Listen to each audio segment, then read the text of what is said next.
Hello किड्जू, कैसे हो? I hope सारे अच्छे होंगे। पढ़ाई चल रही है ना? तो जब पढ़ाई एकदम मस्त होके पूरा मोटिवेशन के साथ करना है, ठीक है। सो बेटा, आज हम मिनरल एंड न्यूट्रिशन चैप्टर 12 के डीपीपी 2 को डिस्कस करेंगे। सो पहला क्वेश्चन हमारा क्या बोल रहा है? Hydroponics was discovered by. बेटा, प्रीवियस क्वेश्चन में भी हमने देखा था कि जो हाइड्रोपोनिक्स है हमारा, वो ये एनसीईआरटी के डायरेक्ट डेटाबेस क्वेश्चन है। तो यहाँ पे जितना भी एनसीईआरटी में आपका नाम साइंटिस्ट का दिया है वो इम्पोर्टेंट है। एक हमारे जर्मन बॉटनिस्ट थे जिनका नाम था जूलियस वॉन सैच, ठीक है। इन्होंने ही 1860 में, प्रीवियस क्वेश्चन में हम डीपीपी में हमने यही देखा था, 1650 में सॉइललेस प्लांट ग्रोथ बताया था, सॉइललेस कल्चर बताया था प्लांट प्लांट का, ठीक है। और यहाँ पे मिनरल सोल्यूशन में प्लांट का ग्रोथ करा रहे थे। किसमें करा रहे थे बेटा? मिनरल सोल्यूशन, ठीक है। क्लियर हो गया? प्रेस्टली आप फोटोसिंथेसिस में पढ़ोगे, ब्लैकमन भी फोटोसिंथेसिस में पढ़ोगे। तो करेक्ट आंसर क्या है? C. Next, mark the correct statement. Statements दिए हैं, इनमें से हमें करेक्ट स्टेटमेंट देना है, ठीक है। एसेंशियल मिनरल इन्वॉल्व इन मेटाबॉलिज्म। बेटा, हमने पढ़ रखा है कि हमारे जो एसेंशियल एलिमेंट्स हैं, देयर आर 17 एसेंशियल एलिमेंट्स। और ये 17 एसेंशियल एलिमेंट्स इसीलिए कैटेगराइज कर दिए जाते हैं क्योंकि वो चार इंपॉर्टेंट फंक्शन शो करते हैं। सबसे चार इंपॉर्टेंट फंक्शन क्या क्या वो शो कर सकते हैं बेटा? या तो वो कंपोनेंट होते हैं बायोमोलिक्यूल्स के, कंपोनेंट होते हैं बायोमोलिक्यूल्स के, ठीक है। दूसरा इंपॉर्टेंट फंक्शन वो क्या शो कर सकते हैं? कंपोनेंट होते हैं वो एनर्जी रिलेट कंपोनेंट होते हैं एनर्जी रिलेटेड केमिकल के, एनर्जी रिलेटेड केमिकल के, ठीक है। तीसरा इंपॉर्टेंट फंक्शन वो क्या शो करते हैं? वो हमारा इनहिबिटर्स या एक्टिवेटर्स की तरह यूज होते हैं एंजाइम के लिए। इनहिबिटर्स और activators for enzyme, for enzymes, ठीक है। और ऑस्मोटिक बैलेंस मेंटेन करने में मदद करती है, ठीक है। क्लियर हो गया? तो अगर आप ये सारी फंक्शंस देखोगे तो ये सारे जो फंक्शंस हैं डायरेक्टली या इनडायरेक्टली मेटाबॉलिज्म से जुड़े हुए हैं। बेटा याद करो, अब मैं बोल रही हूँ बायोमोलिक्यूल्स, बायोमोलिक्यूल्स, ठीक है। बायोमोलिक्यूल्स के कंपोनेंट, तो प्रोटीन बन रहा है, लिपिड बन रहा है, that is your anabolism. Protein टूट के अमाइनो एसिड दे रहा है, कैटाबॉलिज्म हो रहा है। वो एनाबॉलिज्म और कैटाबॉलिज्म दोनों ही किसमें आया? मेटाबॉलिज्म में आया, ठीक है। एनर्जी, कैटाबॉलिक रिएक्शन हो या आपका एनाबॉलिक रिएक्शन हो, एनर्जी या तो यूटिलाइज होती है या एनर्जी जनरेट होती है। क्लियर हो गया? और ये सारे बायोकेमिकल रिएक्शन है, these all are mediated by enzymes. अब देख रहे हो? और सेल की स्टेबिलिटी के लिए आयन का आदान प्रदान होता है, that is important for osmotic balance, ठीक है। तो ये सारे के सारे एसेंशियल, मतलब डायरेक्टली इनडायरेक्टली किसकी बात कर रहा है? मेटाबॉलिज्म की, ठीक है। मेटाबॉलिज्म इंपॉर्टेंट होता है लाइफ के लिए। So this is an correct statement, ठीक है। नेक्स्ट लिखा है plant can grow and produce without copper. बेटा विदाउट लिखा है, प्लांट में कॉपर भी एसेंशियल है क्योंकि हम ऑलरेडी पढ़ चुके हैं कि कॉपर आता है हमारे माइक्रो न्यूट्रिएंट्स में। कॉपर किस में आता है बेटा? हमारे माइक्रो न्यूट्रिएंट्स में आता है, ठीक है।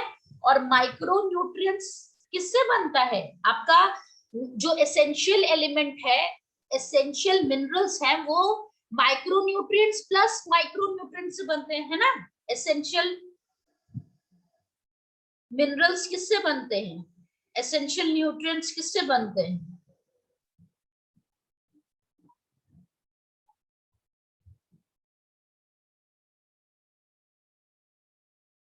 17 है, ये बने होते हैं माइक्रो प्लस माइक्रो न्यूट्रिएंट्स दोनों, ठीक है। माइक्रो न्यूट्रिएंट्स हमारे 9 होते हैं और माइक्रो न्यूट्रिएंट्स हमारे 8 होते हैं, तो 8 + 9 17 हो गया ना। सो ये आपका रॉन्ग स्टेटमेंट हो गया। Copper deficiency is responsible for chlorosis. बेटा एनसीईआरटी में आपके मेंशन दिया हुआ है कि कॉपर डिफिशियंसी जो है वो क्लोरोसिस के लिए नहीं, नेक्रोसिस के लिए रिस्पॉन्सिबल होती है। सेल डेथ जो होती है ना, उसी को हम नेक्रोसिस कहते हैं। तो ये स्टेटमेंट गलत हो गया। क्लोरोसिस में कॉपर डिफिशियंसी नहीं होती, ठीक है। Iron deficiency is involve in both necrosis and chlorosis. तो एनसीईआरटी में अगेन यहाँ पे दिया हुआ है कि जो हमारी आयरन की डिफिशियंसी है वो रिस्पॉन्सिबल होती है नेक्रोसिस में, बट क्लोरोसिस में नहीं होती। So iron deficiency is involve in only necrosis, not both. तो इसके कारण ये स्टेटमेंट भी गलत हो गया। सो करेक्ट स्टेटमेंट क्या है? 2। Next question, calcium deficiency appear in dash part of plant. बेटा यहाँ पे सिंपल सा फंडा है जो याद करो, मैंने आपको प्रीवियस डीपीपी में बताया था। Immobile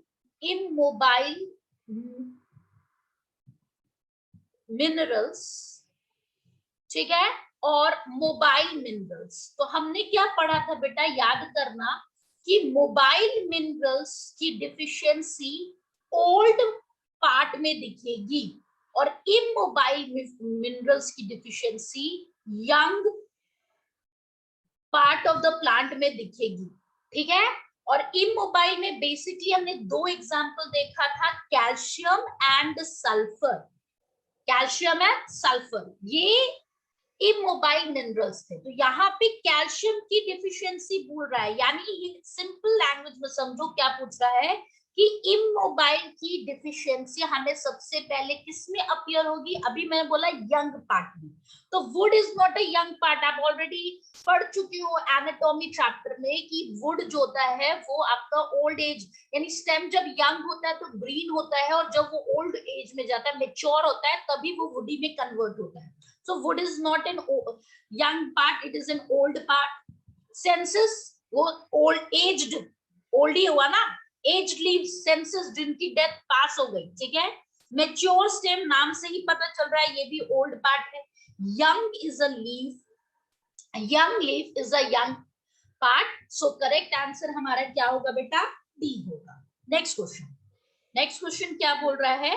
Which is true for given minerals. कौन सा ट्रू है गिवन मिनरल्स के लिए? स्टेटमेंट कौन सा करेक्ट है, ट्रू है, ठीक है। क्या है पहला स्टेटमेंट, क्या बोल रहा है बेटा? Iron and magnesium can have common deficiency symptoms. NCERT में एक लाइन दी है कि कई मिनरल्स के कॉमन डिफिशियंसी सिम्टम्स हो सकते हैं। जैसे फॉर एग्जाम्पल के लिए मैं तुम्हें बता रही हूं कि पोटेशियम की कमी से नेक्रोसिस हो सकता है एंड क्लोरोसिस हो सकता है, ठीक है। नेक्रोसिस हो सकता है एंड क्लोरोसिस हो सकता है, ठीक है। उसी तरह से आपके मैग्नीशियम की कमी से भी क्लोरोसिस हो सकता है। क्लियर हो गया?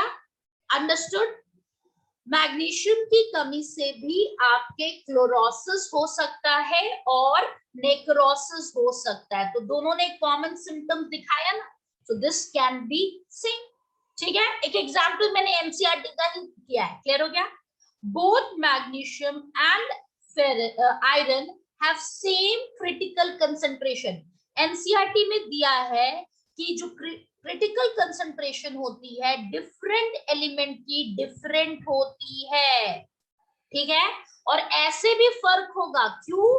क्योंकि आपको याद होगा बेटा, तो आपका आयरन किसमें आता है? आयरन आपका माइक्रो एलिमेंट्स है, ठीक है।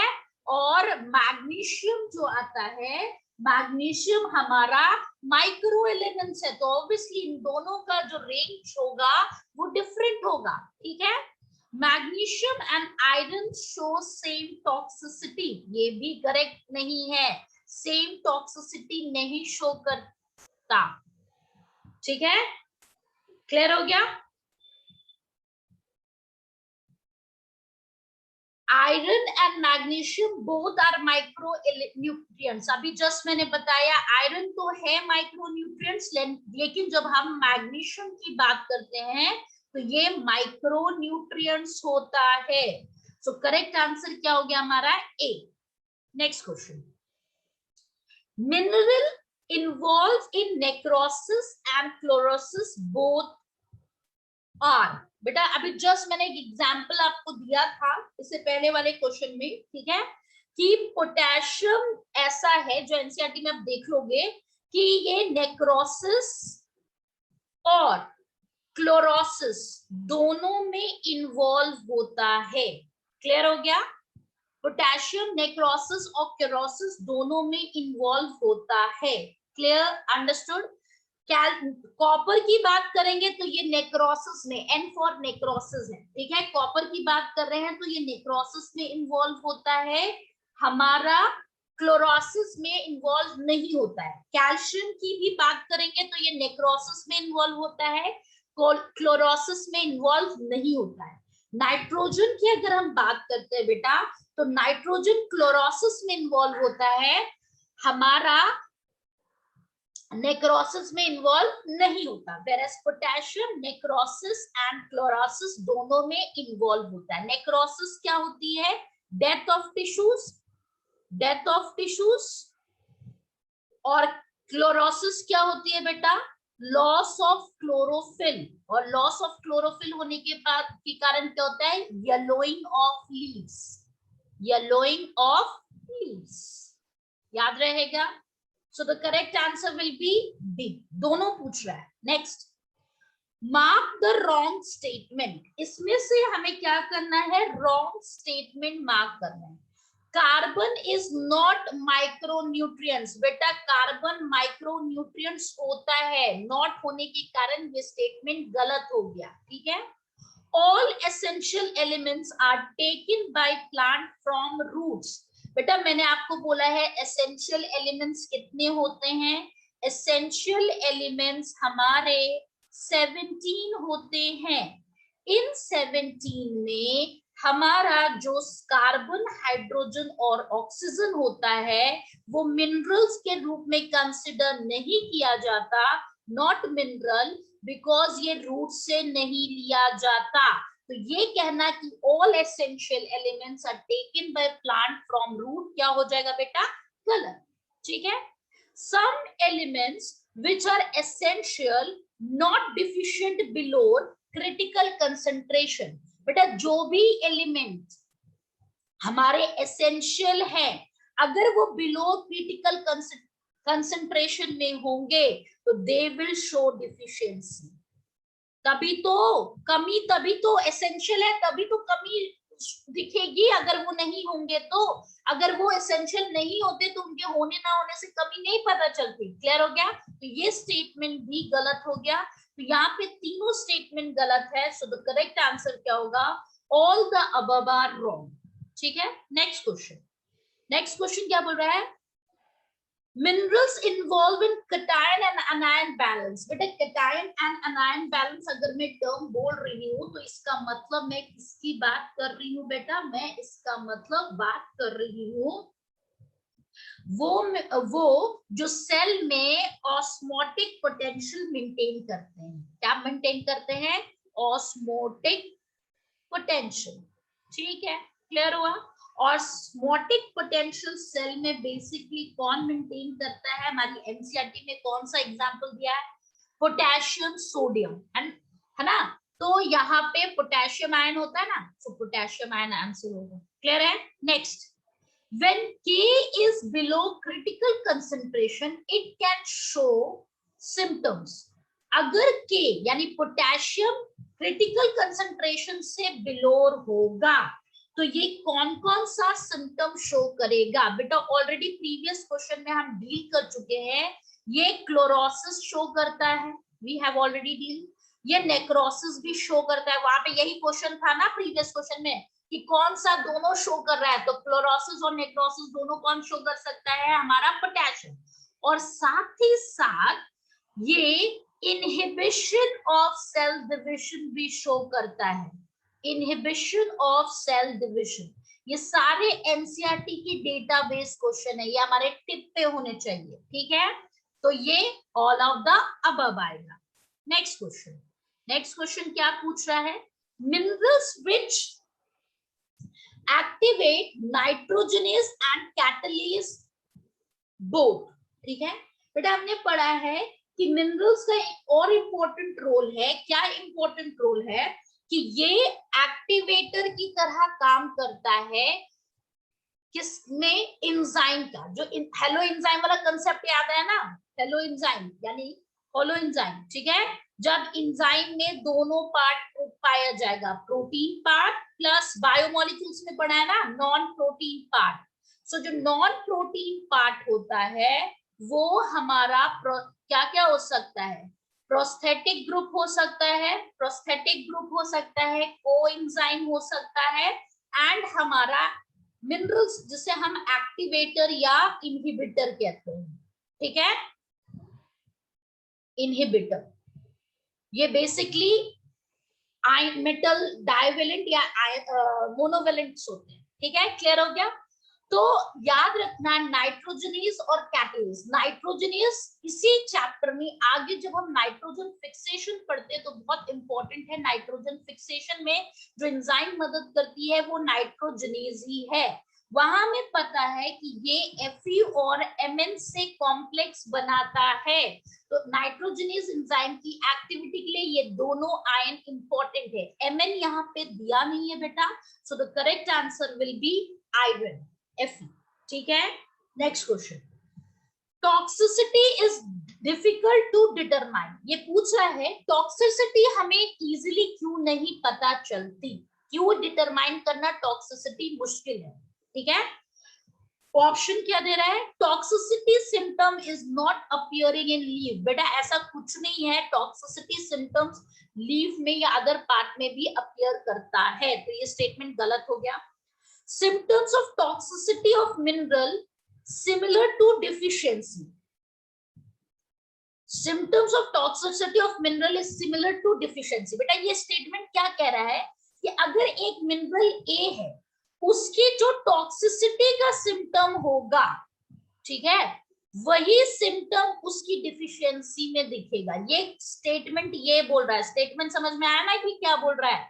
तो ऐसा नहीं है, ठीक है? ऐसा नहीं है कि जो मिनरल ए की कमी है तो जो सिम्टम वो डिफिशियंसी में दिखाएगा वही सिम्टम वो टॉक्सिसिटी में दिखाएगा, ऐसा नहीं होता है, ठीक है? नेक्स्ट स्टेटमेंट क्या बोल रहा है? तो ये गलत हो गया। Micronutrients never be toxic. हमें पता है कि ज्यादातर टॉक्सिसिटी माइक्रोन्यूट्रिएंट्स ही शो करते हैं कि उनका लिमिटेड रेंज होता है, ठीक है? इनका लिमिटेड रेंज होता है, इसलिए टॉक्सिसिटी इफेक्ट ज्यादातर कौन शो करता है? Toxicity is mostly shown by micronutrients, ठीक है? एनसीईआरटी की लाइन पिछली डीपीपी में मैंने बताई थी कि ये लिमिटेड शो करते हैं, इसलिए इनका अमाउंट बढ़ाएंगे तो वो इफेक्ट दिखाएंगे, और उसी तरह से अगर हम घटाते भी हैं तो डिफिशियंसी दिखाते हैं। क्लियर हो गया? टॉक्सिसिटी ऑफ वन मिनरल में lead to deficiency of other. ये बहुत अच्छे से आपको एक्सप्लेन किया गया है एनसीईआरटी में कि अगर हमें मैग्नीज की टॉक्सिसिटी होती है तो ये लीड करता है मैग्नीशियम, आयरन और कॉपर की डिफिशियंसी में। याद आया? एग्जाम्पल याद है ना ये वाला, ठीक है? सो यही तो बोल रहा है ये कि टॉक्सिसिटी जब एक एलिमेंट की होती है तो ये लीड करता है डिफिशियंसी, 3 नए एलिमेंट की डिफिशियंसी, ठीक है? क्लियर हो गया? So the correct answer will be C. Next, Which concentration is lowest for any mineral? कौन सा कंसंट्रेशन लोएस्ट होगा किसी भी मिनरल का? ठीक है बेटा, ऑलरेडी हमने बोल दिया ऑप्टिमम। सबसे ज्यादा कंसंट्रेशन क्या होता है? Toxic concentration. उसके बाद हमारा आता है ऑप्टिमम रेंज। ठीक है, फिर अगर आप देखोगे यहाँ पे टॉक्सिक कंसंट्रेशन ऑफ माइक्रोन्यूट्रिएंट्स और क्रिटिकल कंसंट्रेशन ऑफ माइक्रोन्यूट्रिएंट्स दिया हुआ है। ठीक है, तो क्रिटिकल कंसंट्रेशन उसके बाद आता है। क्लियर हो गया? और कंसंट्रेशन एट विच डिफिशियंसी अपीयर, कंसंट्रेशन एट विच डिफिशियंसी अपीयर, ये डिफिशियंसी अपीयर। ठीक है, सो ये सबसे लोएस्ट होगा। यही क्या होगा? लास्ट क्लास में भी हम ये क्वेश्चन डील कर चुके हैं। ठीक है, next, from the given minerals, ठीक है, deficiency of how many cause necrosis, इसमें से कितने से नेक्रोसिस होता है? अगर हम potassium, nitrogen, magnesium and calcium लिख रहे हैं, पोटेशियम से नेक्रोसिस एंड क्लोरोसिस दोनों होता है, नाइट्रोजन से क्लोरोसिस होता है, मैग्नीशियम से भी नेक्रोसिस एंड क्लोरोसिस दोनों होता है। एन मतलब नेक्रोसिस, सी मतलब क्लोरोसिस। ठीक है, and when we talk about calcium, calcium से हमारा नेक्रोसिस होता है। तो बेटा अगर मैं यहाँ पे देखूं तो नाइट्रोजन छोड़ के, नाइट्रोजन से सिर्फ क्लोरोसिस हो रहा है, पोटेशियम, मैग्नीशियम और कैल्शियम, इन तीनों से नेक्रोसिस दिख रहा है। So the correct answer will B 3। Correct answer क्या होगा बेटा? 3। ठीक है, नेक्स्ट क्वेश्चन। नेक्स्ट क्वेश्चन क्या बोल रहा है?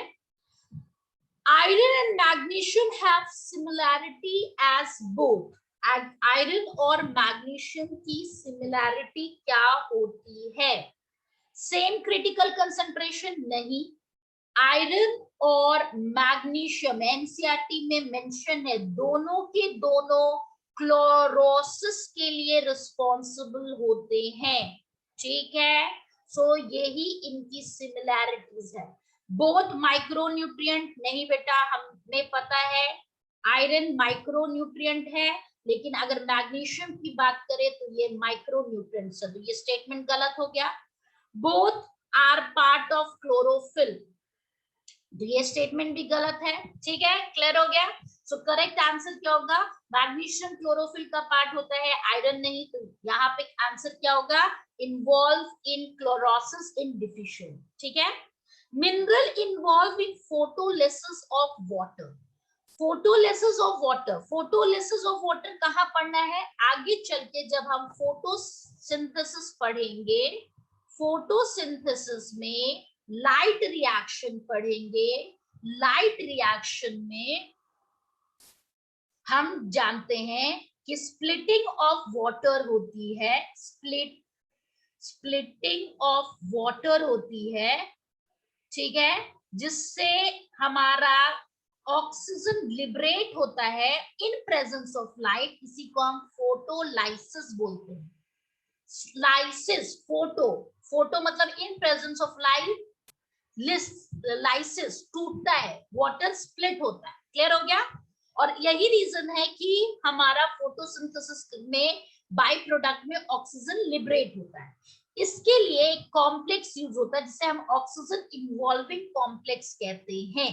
और ये जो कॉम्प्लेक्स है, इसके एक्टिविटी में दो मिनरल चाहिए होता है basically, that is MN and chloride, manganese and chloride. So option क्या होगा? Option A and C both आ गया।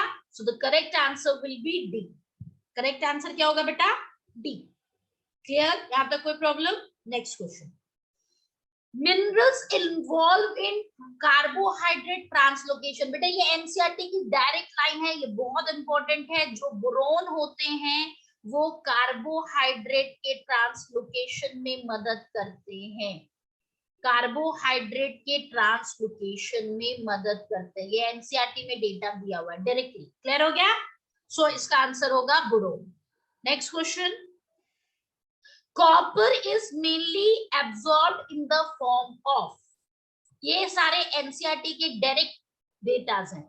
कॉपर जो होता है वो मेनली किस फॉर्म में एब्सॉर्ब होता है बेटा, क्यूप्रिक फॉर्म में एब्सॉर्ब होता है, ठीक है। कॉपर मेनली किस फॉर्म में एब्सॉर्ब होता है, योर क्यूप्रिक फॉर्म में एब्सॉर्ब होता है, that is your cupric ions. Cupric ions क्या होता है आपका, Cu2+, इस फॉर्म में मेनली एब्सॉर्ब होता है, ठीक है, क्लियर हो गया। रिवर्सली ऑक्सीडेबल होते हैं, लेकिन एब्सॉर्ब जो मेनली होते हैं वो क्यूप्रिक फॉर्म में होते हैं, ठीक है। Minerals not absorb with positive charge ion, potassium K+, magnesium Mg2+, ठीक है।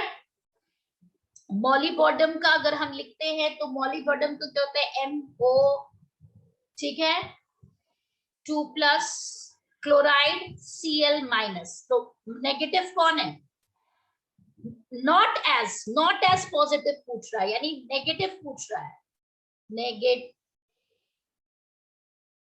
नेगेटिव पूछ रहा है, तो यहाँ पे नेगेटिव कौन हो गया बेटा, क्लोरीन।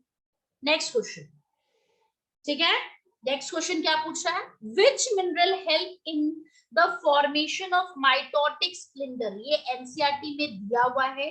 माइटोटिक स्प्लिंडर में जो मदद करता है वो है कैल्शियम। कैल्शियम माइटोटिक स्प्लिंडर में मदद करता है, ठीक है, क्लियर है बेटा। आप जब सेल डिवीजन चैप्टर पढ़ते हो और आप मसल्स की चैप्टर पढ़ते हो, उसमें आपको पता है ये calcium plays a very important role in proteins, ठीक है, स्पेशली आपके जो ट्यूबुलिन प्रोटीन ये सब बनते हैं, ठीक है। Next, mineral involve in biosynthesis of oxygen, ये सारे एनसीईआरटी के एकदम डेटा बेस्ड हैं, तो इन्हें डायरेक्टली हमें याद रखना है। ऑक्सीन फाइटो हार्मोन्स है, प्लांट में पाए जाने वाले हार्मोन को हम फाइटो हार्मोन्स कहते हैं, और हम ये इसी फिजियोलॉजी चैप्टर का जो लास्ट चैप्टर है ना, प्लांट ग्रोथ एंड डेवलपमेंट, वहां पढ़ेंगे ये पीजीआरस भी कहते हैं, प्लांट ग्रोथ रेगुलेटर्स। तो इसे बायोसिंथेसिस में कौन मदद करता है, जिंक, ठीक है, क्लियर हो गया। ये एनसीईआरटी में लिखा हुआ है एकदम directly, it is also needed in the synthesis of oxygen, ये स्टेटमेंट दिया हुआ है, ठीक है। Mineral require for activation of catalase and पर ऑक्सीडेज एंजाइम, ठीक है। देखो बेटा, अब यहाँ पे क्या है, बच्चा बहुत सी चीजें याद नहीं रखता है, तो ध्यान देना। इससे पहले वाला क्वेश्चन जो एक आया था उसमें नाइट्रोजिनेज एंड कैटलेज एंजाइम दिया था, याद था ना, तो नाइट्रोजिनस का आंसर वहां क्या था, आयरन। तो ऑब्वियसली अगर वहां पर कैटलेज एंजाइम में आयरन था, तो अगर आपको यहाँ पे याद नहीं है तो याद रखना कि कैटलेज एंजाइम और हमारे नाइट्रोजिनेज एंजाइम और हमारे पर ऑक्सीडेज एंजाइम, इनमें तीनों में जो एक्टिवेटर का काम करता है वो है आयरन। वो कौन है, आयरन, ठीक है। Next, mineral require for activation of nitric reductase, nitric reductase के लिए जो मिनरल रिक्वायर्ड होता है, ठीक है, वो हमारा कौन सा होता है, हमारा मॉलीबेडम होता है। मॉलीबेडम नाइट्रेट रिडक्टेज, और याद करना इससे पहले अभी जस्ट मैंने तुम्हें बताया था, जब वो क्वेश्चन हमने बताया था, नाइट्रोजिनेज के लिए भी रिस्पॉन्सिबल होता है। नाइट्रोजिनेज में मॉलीबेडम और आयरन दोनों आता है, ठीक है। सो मॉलीबेडम और नाइट्रोजनस, इस दोनों में को कौन एक्टिवेट करता है, मॉलीबेडम, ठीक है। Next question, which of the following mineral is activator of alcohol dehydrogenase, ठीक है। अल्कोहल डिहाइड्रोजनेस का एक्टिवेटर कौन होता है, ये क्वेश्चन अब तुमको जिंक मतलब ये वाला क्वेश्चन तुमको कहाँ मिलेगा बेटा, जब हम मिनरल का एसेंशियल क्राइटेरिया डिस्कस कर रहे हैं ना, तो वहां पे लिखते हैं ना कि मिनरल्स जो होते हैं वो इंपॉर्टेंट रोल प्ले करते हैं एंजाइम के एक्टिवेटर और इनहिबिटर में, तो वहां पे एग्जाम्पल में दिया हुआ है कि Zn2+, ठीक है, ये एक्टिवेटर की तरह काम करता है अल्कोहल डिहाइड्रोजिनेज में। तो ये मत सोचना कि ये तो दिया ही नहीं है, ठीक है। आपकी एनसीईआरटी में ये डेटा भी दिया है, कहां पे दिया है, रोल ऑफ एसेंशियल मिनरल्स वाले में, ठीक है। So zinc. Next, toxicity of magnesium lead to, अभी जस्ट हमने पढ़ा है इससे पहले वाले क्वेश्चन में कि ये लीड करता है कैल्शियम, मैग्नीशियम एंड आयरन की डिफिशियंसी में। कैल्शियम, मैग्नीशियम एंड आयरन की डिफिशियंसी में। क्लियर हुआ? अंडरस्टूड? नेक्स्ट, आंसर मार्क किया? हाँ। Next, minerals involved in photosynthesis, respiration and nitrogen metabolism। कौन सा मिनरल है जो फोटोसिंथेसिस में, रेस्पिरेशन में और नाइट्रोजन मेटाबॉलिज्म में इन्वॉल्व होता है? ये एनसीईआरटी में दिया हुआ है कि मैग्नीशियम आयन जो है, मैग्नीज आयन सॉरी, ये हमारे एक्टिवेट करते हैं बहुत सारे एंजाइम को, activate enzymes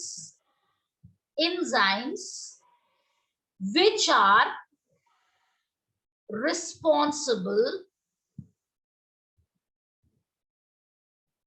for photosynthesis,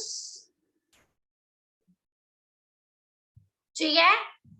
photosynthesis, बेटा फोटोसिंथेसिस में अभी याद करो, फोटोलाइसिस में हमने मैग्नीशियम पढ़ाया था, क्लियर हो गया।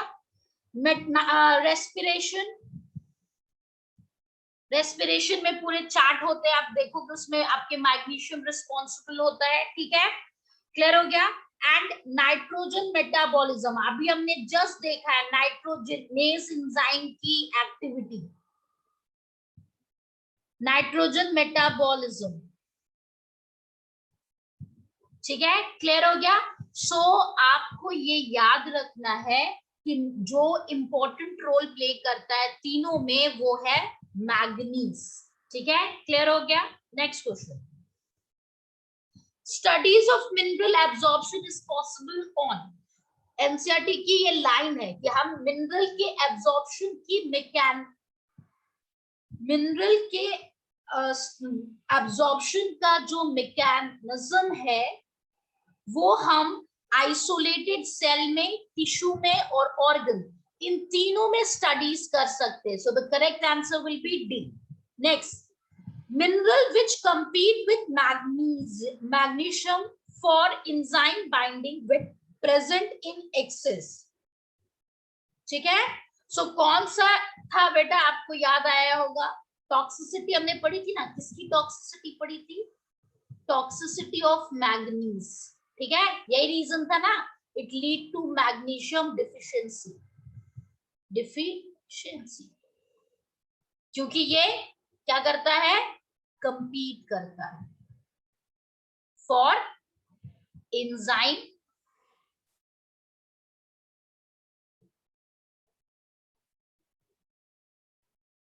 Mn compete with Mg for enzyme binding, ठीक है, इसीलिए मैग्नीशियम अपना रोल नहीं दिखा पाता और leads to deficiency. So the correct answer क्या होगा इसका, मैग्नीज।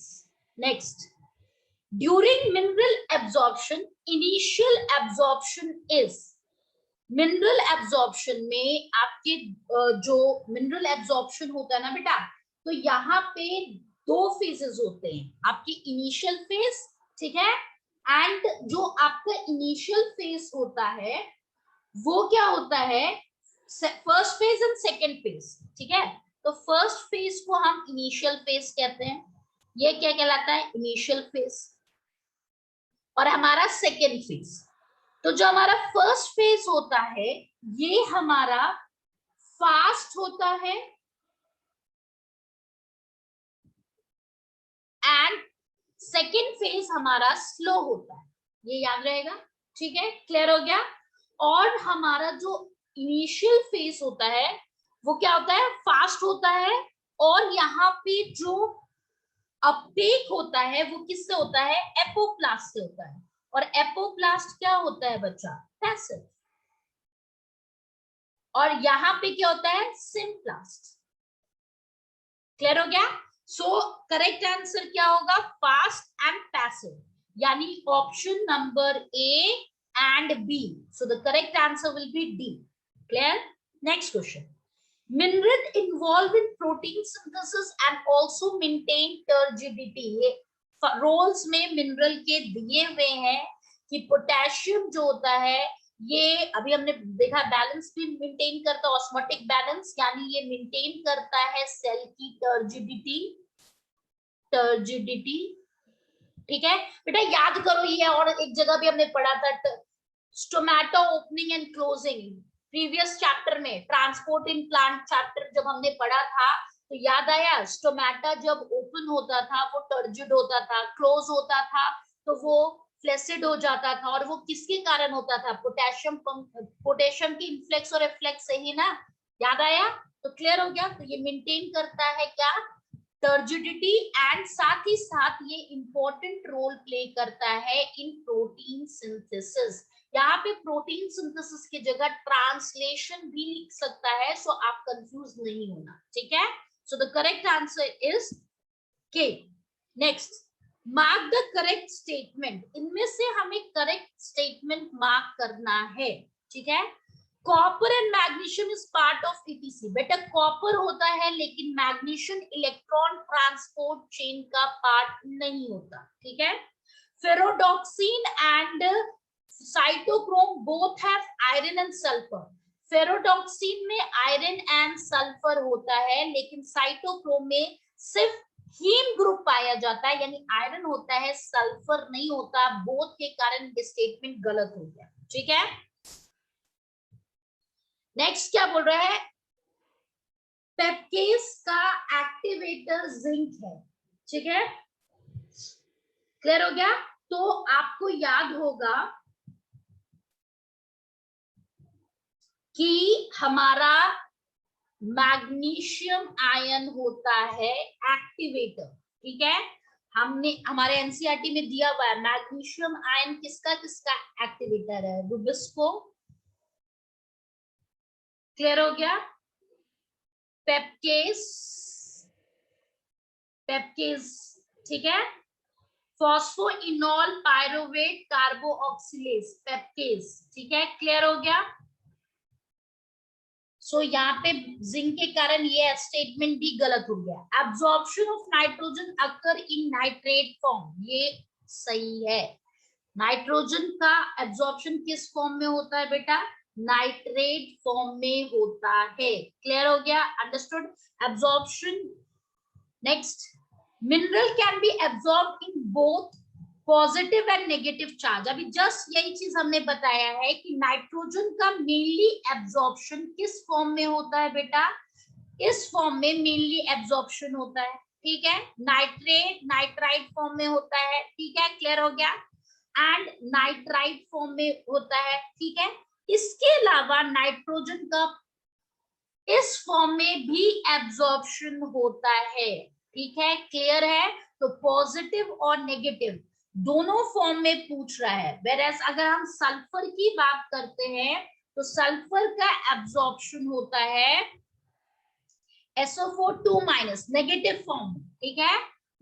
कैल्शियम की बात करते हैं तो Ca2 प्लस पॉजिटिव फॉर्म में। मॉलिबडेनम की बात करते हैं बेटा तो MOO2 2 प्लस, तो ये भी पॉजिटिव फॉर्म में। सो ये नेगेटिव फॉर्म में, ये पॉजिटिव फॉर्म में, और ये आपका पॉजिटिव फॉर्म में। सो आपका पॉजिटिव और नेगेटिव में दोनों कौन हो रहा है, ये आपका नेगेटिव फॉर्म हो गया और ये आपका पॉजिटिव फॉर्म हो गया। सो ये हमारा नाइट्रोजन हो रहा है। क्लियर एवरीबॉडी, सारे डाउट क्लियर हुए। आई होप आपको सारे डाउट्स क्लियर हो गए होंगे, ठीक है। स्टडी हार्ड किड्जू, मेहनत करते रहने का। Thank you, stay blessed, stay healthy. Thank you किड्जू।